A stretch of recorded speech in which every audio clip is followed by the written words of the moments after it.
Hey sisters, it's Karen and Lucy back again for another conversation that we know women are having everywhere. We want to talk about it as friends, healers, mothers and women. Say It Sister speaks out loud about the topics that matter, and this week is a huge one. We are talking about the CNN story about the Rape Academy, and therefore we want to show you with care and love and offer you a trigger warning. We want you to feel safe to listen. So if you want to pause, skip or revisit another time, we offer this now.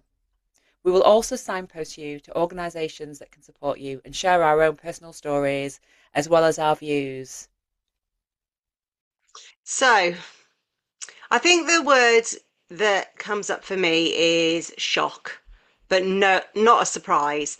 I think when we heard about Giselle Pellico, then I was surprised. I had no idea that this was even a thing, like drugging your wives or your partners. It didn't even come into my sphere that that was possible. And I think now, when we all read the headlines of that CNN investigation, it was that, yeah, it's shocking that it's still happening, that it is so prevalent, but not a surprise. And I think the shock is that what was once hidden in the dark web is now really accessible and it's out there, and it's not really that secret amongst, I suppose, men in these channels who are going searching for this kind of content.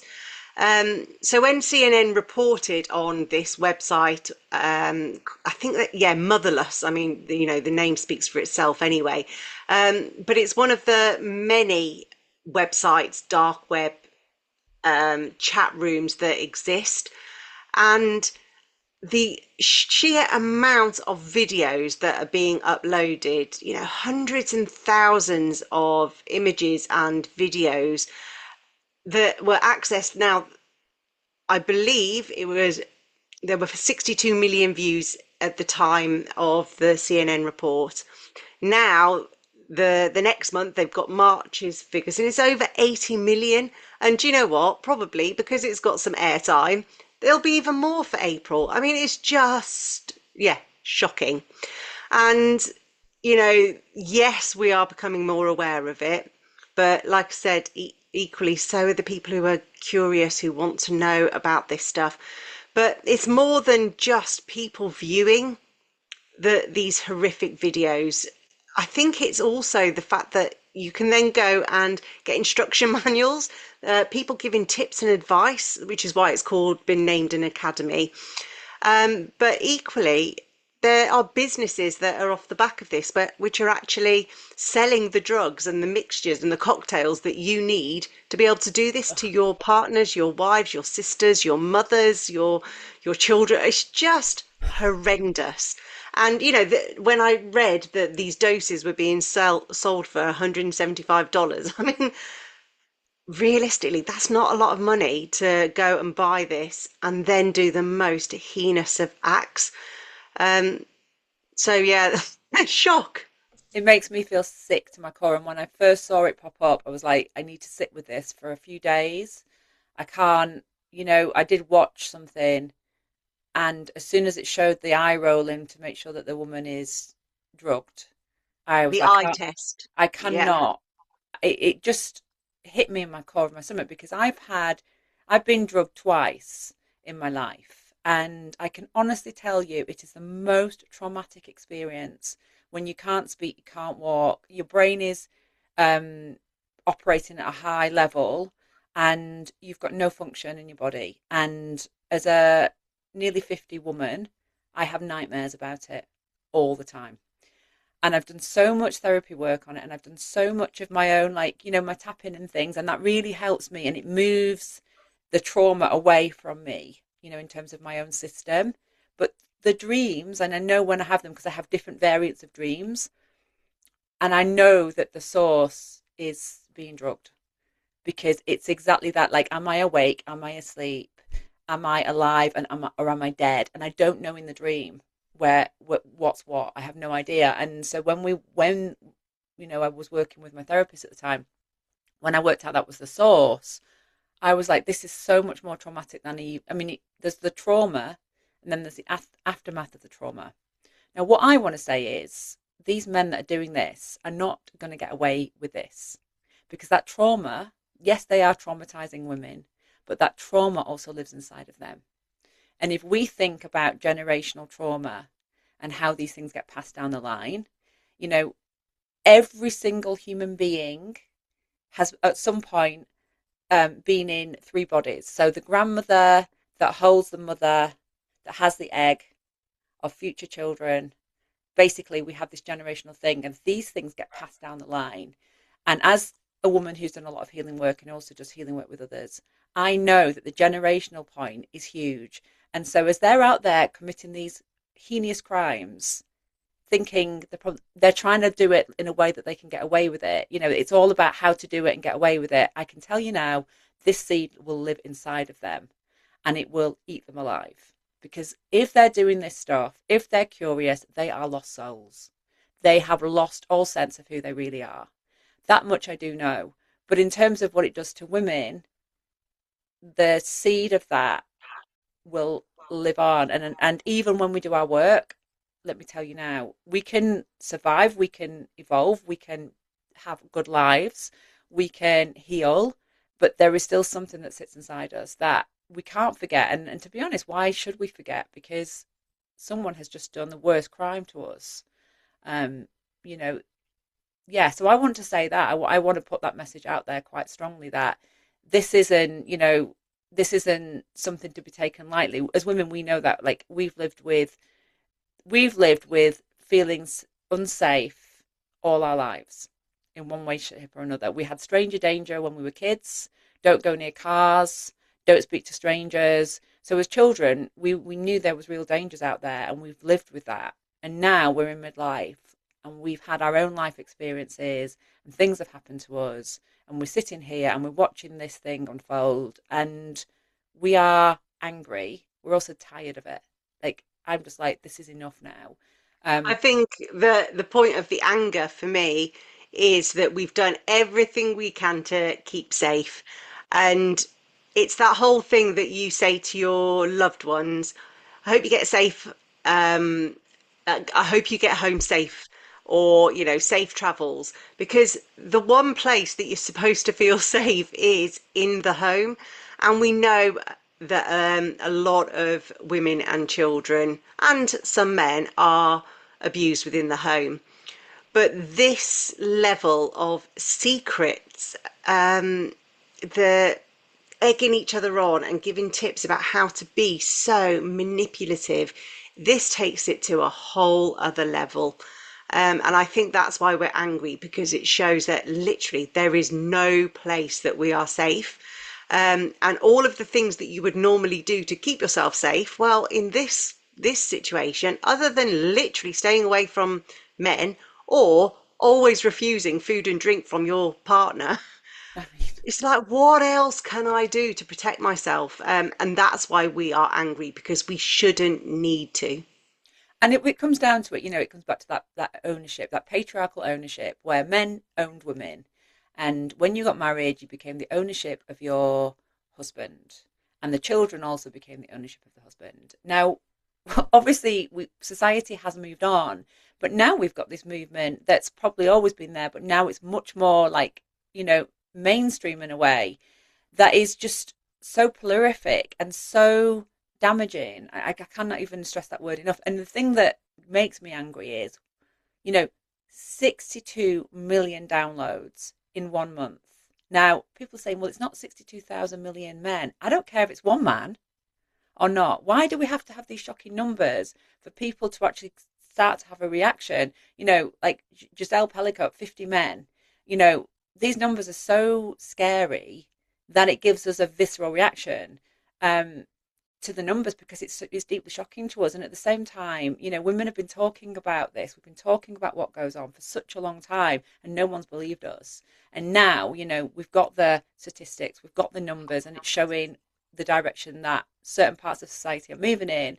And there's outrage now, like you said before, like that there is some hope here, because it means that these numbers are so shocking that it's creating a response and a form of action, you know. So there is something happening where we're like, yeah, okay, you know, this is deeply, deeply shocking, deeply disturbing, and we have to move now. We cannot sit around and do nothing. So that's the other side of it that is like, you know, I mean, I even go back I was even thinking this morning on my dog walk, like I was thinking about my own childhood, and I was thinking about going to school, and because I was curvy and developed very, very young, I knew there was danger everywhere I went. Like I felt it. I got the catcalling from the cars on the way to school.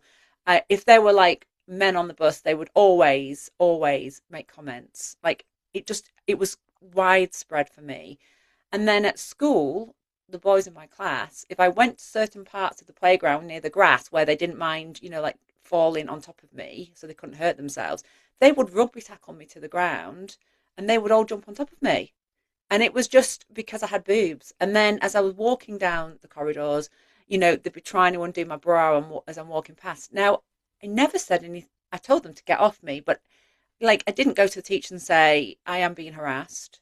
This went on. This went on for at least 2 years. I didn't punch them in the face. I laughed it off.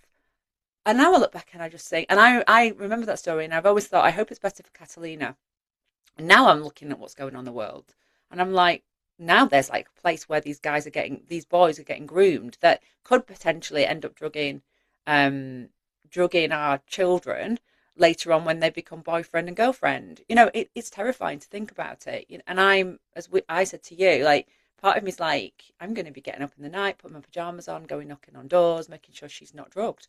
You know, that's where my fight, flight, freeze response goes in, like action, which again isn't normal. But is it? A part of me goes, actually, it is normal, because if I think that's happening to her, it's going to have a huge impact on me. Um, what do you think, Lucy? Where do you go with it? So, well, I'm just glad my daughter's queer. Honestly, I'm glad she's not, you know, my eldest in particular is not going to be going out on those kind of scenes, because it is terrifying. The I think what we see now, well, for us, it was, it's because they like you. You should take it as a compliment when they're giving you crap. Even like, you know, the wolf whistling and cat calling, oh, it was a compliment. Like, no, it's horrible. Yeah. Whereas now we know that this behavior is not acceptable. And so you can go to the teachers and the schools and to the other parents and say, do you know your son is behaving this way? And that it's clear, it's like, this is not acceptable behavior. That's where things have shifted. But along with that is this red pill manosphere incel community that absolutely exists, which are telling them, no, it is your right, it is your worth. And so what's happening at the moment, where people are starting to name their abusers, or they are scandals or secrets are being exposed, it means that we are being educated, and that means us as parents and us as teachers, educators, can do the work to say, you know, this is what consent looks like. This is what a red flag looks like. This is, sons, how you respect a woman. This is how you look after a woman. Women are humans. They are not objects. You know, you don't just talk about women based on their bodily parts, and try and explain what the male gaze is, so that they understand it. I mean, the male gaze is something I only really came across in the last 2 or 3 years, and male and female gaze is completely different. I mean, if we'd have realised way back in the 90s when Colin Firth came out as Mr. Darcy just in a shirt, there was nothing sexual going on, but my God, for all the women, it was really sexual, because that's what the female gaze is. It is about personality. It is about the way they treat you, the way that they honour themselves and conduct themselves, and yes, the way that they wear a shirt. Whereas for the male gaze, it is absolutely objectifying, honing in on body parts. And women, you know, we need to teach our sons that women are so much more than that. They are equals, and we have our own special gifts. And I think there's also something there to do about educating women about what pleasure is and how to fulfill their sexual needs, and that it's nothing to be shameful of. So there's work to be done on both sides, but I see this as being able to shift that. And Yeah. once we know and we understand all this, we can never go back. I think as well, the thing that we need to say here is that it's now a crime in England to catcall women. Yes. If it can be proved that it's a form of sexual harassment. Now, the proved thing is always the bit that makes me go, ugh, but it's still a crime. So basically, if a woman feels like she's been harassed, the person doing it could face 2 years in prison. So for me, that's a movement in the right direction, and I'm seeing this in lots of different areas. With women, like women's health is improving. Um, safety is a major issue, and there is a response. So something is changing, and at the same time, there's the counter response on the other side. Um, but let's celebrate that, because that's a huge shift from our Yeah, times. absolutely. Because I can honestly say that as a young woman, everybody spoke to my chest. Everybody who was a man, and I'm not just saying that, like, and it was so tiresome for me, because they were just, I mean, they weren't even hiding it. People Yeah, would just look down at my breasts, and I'd be like, and I also didn't acknowledge it because it was just too embarrassing for me, because I wasn't, I got more confident in my body as I got older, but I really wasn't confident in my body because I was a child still. So the whole thing was just the way it made me feel, and the way I can still get into those feelings of feeling sick, feeling um insecure, not knowing who I could trust, not knowing if people really were talking to me because they wanted to talk to me. I actually didn't even think I was attractive. I just thought all they saw was boobs. yeah, So that does do something over time, until eventually you kind of go, fuck that. And you find your own way through. But I'm a strong and independent type, and I'll find my way through things. Like, that's the one thing I can honestly claim about myself, where I go, this is a problem. Right, I'm going to go do the work. I'm going to tackle it. I'm going to move through it. And I get involved with my own work, and I do it, and then I transform in a different way, and it makes me more determined in a way. But not everyone's like that. And yeah, not everyone's like that. And so for those who are struggling right now, I just want to send out, almost like a message of hope, to say that whatever's going on for you, whatever you're facing, there's so much that you can do about it in your own personal inner landscape. I, and this is something that I'm absolutely passionate about, that every single woman that has been through something, whether it is having your boobs talked at, or whether it is actual rape, or abuse or trafficking, every woman that every time you share that story, yes, the trolls will be out there, because they want to silence us, but actually the women will support you. And this is something that I'm seeing so much as a result of this story. And when Giselle Pellico told her story, and when survivors of Epstein's files started telling their story, women gather and they are forming in community, and they are trying to solve this problem in the most creative ways. And sometimes it's by stitching banners and flying them over your city. Other times it's getting a protest and women's marches, and the 4B movement, and turning celibate. You name it. There are so many ways that women are gathering in their little communities and joining forces and collectively saying no more. So I just wanted to just spend a moment just explaining, or trying to piece together, how the hell have we got to this place?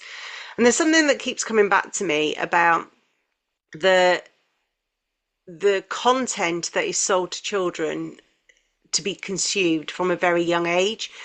And this is beyond the good girl, good boy conditioning. This is actually about priming children to be predators or prey right from the young age. And, the boys are given dinosaurs and the girls are given bunny rabbits and cute toys. Boys are given guns, and girls are given prams. But it goes beyond that, because I've got two girls. My ex-husband was a proper gamer. He loved all of his computer games. It was just never something I got into. And the girls used to have play on their Wii, and we used to do dance routines and the Olympics. So that was all great. But they were never really into computer games either. Um, so thankfully we haven't got one, and we've never, since the divorce, we've never had one in the house. But my friends who have got boys who are 6, 7 years old have got all of the different stations, the Xboxes and whatever, the VAR. And the games that they're playing, I mean, I'll just talk Grand Theft Auto as an example, but the whole purpose is to be the top dog, to rape, pillage, steal, beat up, cause destruction, avoid capture. And you think, oh, it's just a game. But actually, if little children are, this is their toy, this is their game, and it's before their brains are fully formed. These are 6, 7, 8, 9 year olds. Even though there's a warning sign, we know that they're still playing them. And then you go into the VAR world. I mean, the meta world had to be shut down because there was just, kids were going into virtual reality worlds, and there was gang rapes going on, or people, egging people on to bully or abuse other people. And this is what we're letting our children play. And they are on their own in their bedrooms or Yeah. wherever they are in the house playing these games that we think are safe. So they're not learning social skills. They're getting a really distorted view of the world. And then they go into the stages where, they hit puberty and they want girls to like them, but they haven't got the skills, the confidence. Yeah. They don't know how to build relationships. And here we are in 2026 where, okay, we need to go and find some other bros, and this is the content that they're posting. You can see how it's all connected, or maybe that's just me. Yeah, and I hear you, and was never into that, so it was never part of my landscape. And my husband's not into it, and my daughter's asked about gaming, and I'm like, no, no, no, that's not going to happen. And we are really quite strict with the whole like screen thing. She gets an hour a weekend as a treat, for her, and she gets to get like she doesn't she has a tablet that's been hidden, and now she'll use my husband so we can police it. So that's where we've got to. So I cannot imagine sitting with her next to me playing these things. Like everything in my system would be on high alert. And I know I wouldn't allow it. So, you know, this is just not part of my world. Thank God. However, the fact that it's part of people's world, I can Well, see how, it's part of the children who are in her yeah, classroom's world. yeah, exactly. So I can see how that leads, it's almost like the stepping stones, isn't it? It's like one thing leads Yeah. to another, leads to another. And when I told my husband about the rape academy, he said, "Do you mean it's 62,000?" And I said, "No, it's 62 million." And he went, 62 million? And he just went silent. And I Mm. said to him, "Well, what do you think? Like, are you not angry? Because I'm furious." And he said, "I'm really shocked. I'm really, really shocked about it." And he's not really, he's someone that goes in. I mean, I go in, but then I come straight back out. But he goes in and he will just sit with and sit with and sit with, you know, yeah, he was deeply shocked with that one. And again, I just think, well, the shock is a good thing. Like we should be shocked by this. We should be. Again, it wasn't even in his fear that this kind of No, it content is wasn't out on there his because, landscape. It's on my landscape. So, yeah, but that's really positive because I think a lot of this stuff comes from, people going to porn sites, and then you click this and then you click this, and before you know it, you've gone from the nice thrill, just get off and have a wank kind of material into like the next one, and the next one just gets more and more depraved because even then you get yeah, desensitized, so you have to take it to the next level. yeah, And so it's a message that the guys who genuinely don't know this is out there is because they genuinely are probably the good guys. yeah. So I think what we're saying here is get your kids off gaming. Is what we're saying. I think that's the Yeah. message, isn't it? I mean, we can't tell anyone what to do with their own children, but if you see like if you see the links, then it is real time to. I always say, my whole thing is like parenting's hard work. You've got to be active. You've got to know what they're doing. You've got to educate them. You've got to talk to them about things, explain stuff. It's really draining, but it's part of our role. It's part of what we're here to do if we've got children. So yeah, I mean, I've never been one to sort of turn around and ignore things. I'm more involved. Um, but we need to get involved in our children's lives. It's as simple as that. Absolutely.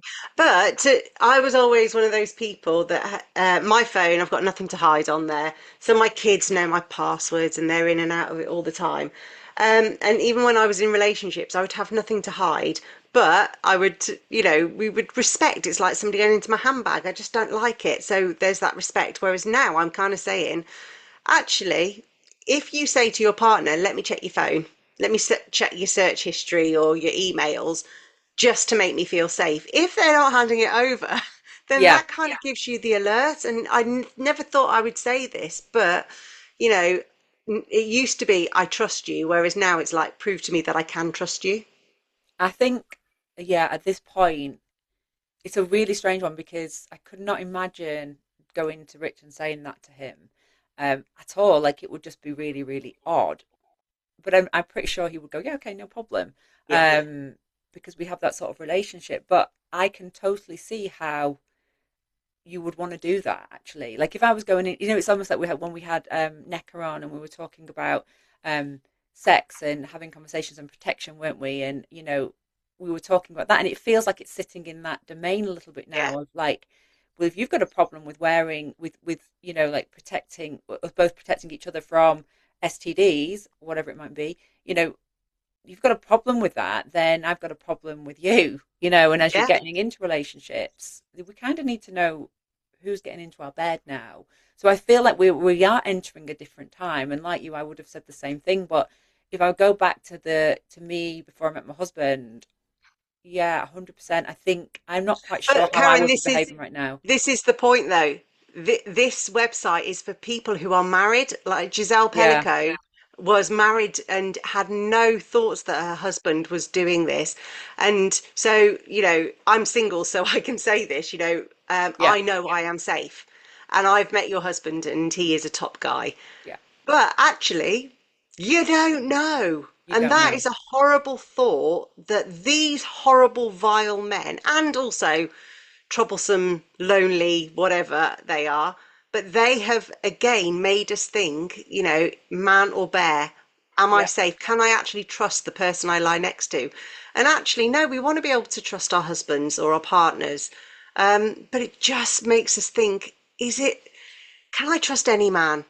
So I feel for you, Karen, because no, you I don't mean, want I have to be clear. Like, there's no way on this earth that that's happening in this house, and I really say that from my No, I heart. know, I know. Um, It's more for the other but listeners it's for because us it's that listeners. education. Yeah, no, and at the same time, if you're going on holiday with friends and there are guys in the room, and you're sharing a house or whatever, which is what happened to me, by the way, you know, that friend who I thought was a friend was not a friend, he was a predator.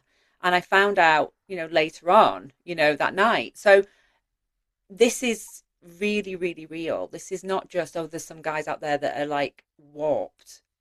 No, they're This your is neighbours, coming they're your into postman. they are, and so I also want to say that because I do not want to diminish something that is genuinely happening, and it's happening in large numbers. We need to know the people who we are um, hanging out with, who are. I mean, I'm just trying to think of this, but like the idea of sharing a house with anyone that wasn't my husband now feels very, very alien to me.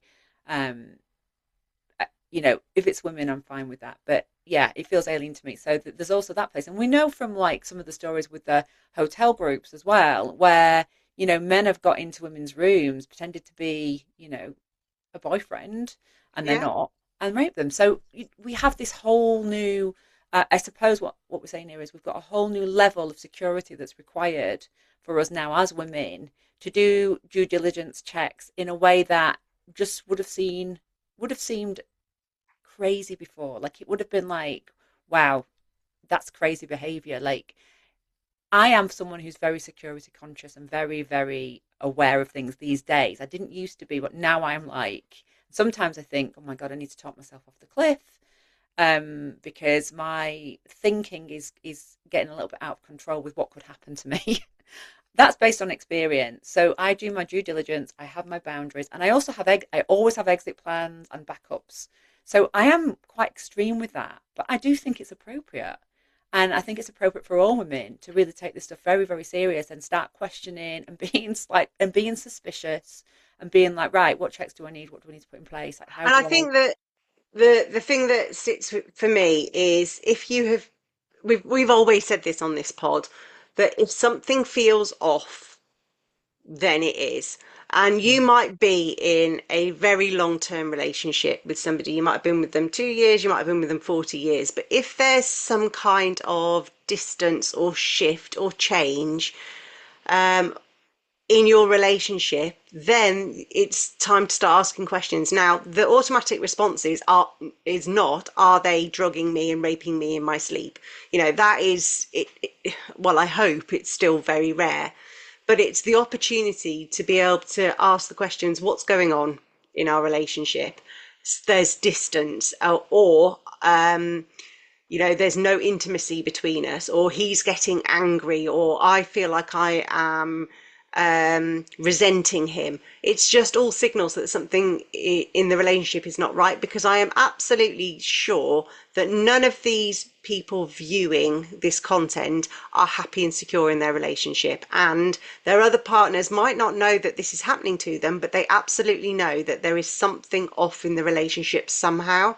And that is not to blame them in any way. It's just to say, actually, as women, we've got these Yeah. signals, and we know when something's a bit off.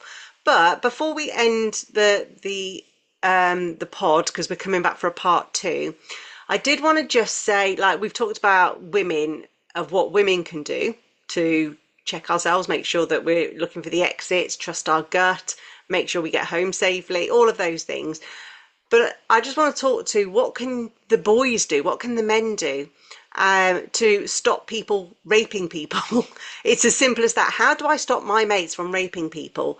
And I think we need to just normalize it, that, instead of saying, hope you get home safe, it's like, I hope you don't rape anybody on the way home.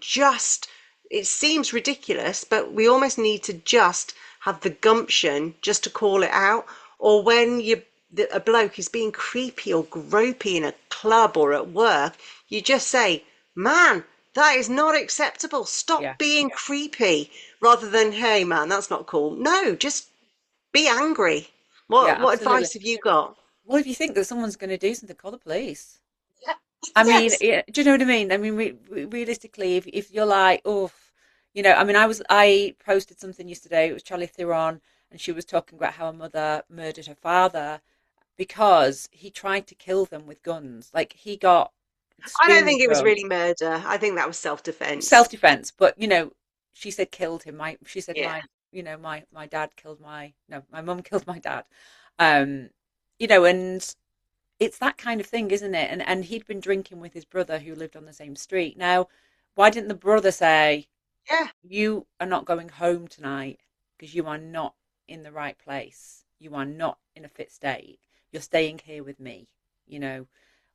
So there's always that kind of thing for me where I just go, you know what, guys, take care of each other, take care of yourselves, and in doing so, you take care of us. Yeah. There's a bigger message because I feel like the signs are always there, like the signs that somebody is not in their right mind and is going to do something. It's there for people to see, and people are very very good at turning the other cheek, and that's happened to me so many times where I've just thought I knew something, I named it, everybody carried on, and then something happened. Yeah. Um, you know, it feels extreme to say I'm leaving this place or I'm calling the police. It feels really, really extreme because you're kind of going with your instincts and you're thinking, well, something might not happen, but often things do. And so it's And that awareness. when you see your children being disrespectful, or maybe being mean to another child, and especially if it is a boy doing it to their mother or their sister or their friends, you call them out on it and just say, you do not talk to your mother like that. That is disrespectful. That is the love of my life. I will not allow you to talk to her in that way.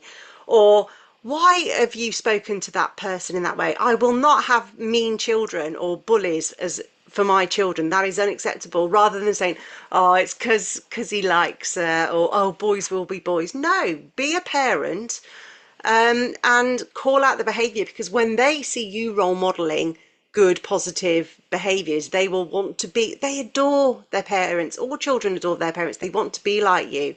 And that also then comes back down to dads, how you treat your partner absolutely gives your children the lessons on how to partner women.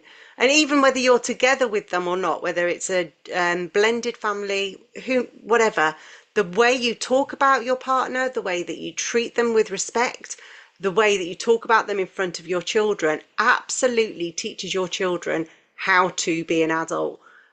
So yeah, I think we've got, if you see something that's going to cause danger, call it out, call the police. Don't be a bystander, do something. Raise your kids to respect other human beings and absolutely not objectify, bully, or be mean. At the very, basics. And then, of course, the other one was treat your partner, treat other people with respect, and your children will do. And now I'm going to hand over to you, Karen, because we've got so much to say. We are going to do a part 2 coming out next week. But for today, it's over to you to close. Just tune in, listen to your instincts. You will know when something is safe or not. And if you're not sure, treat it as not safe. We have the wisdom, we have the inner knowing, and we have the experiences to know. So we listen to that above everything else, and we take action where needed. I'm signing off simply to say, you matter, your safety matters, treat it with respect, and if others don't, take action. We love you, thank you for listening. Let's keep saying it, sister, these conversations really, really matter.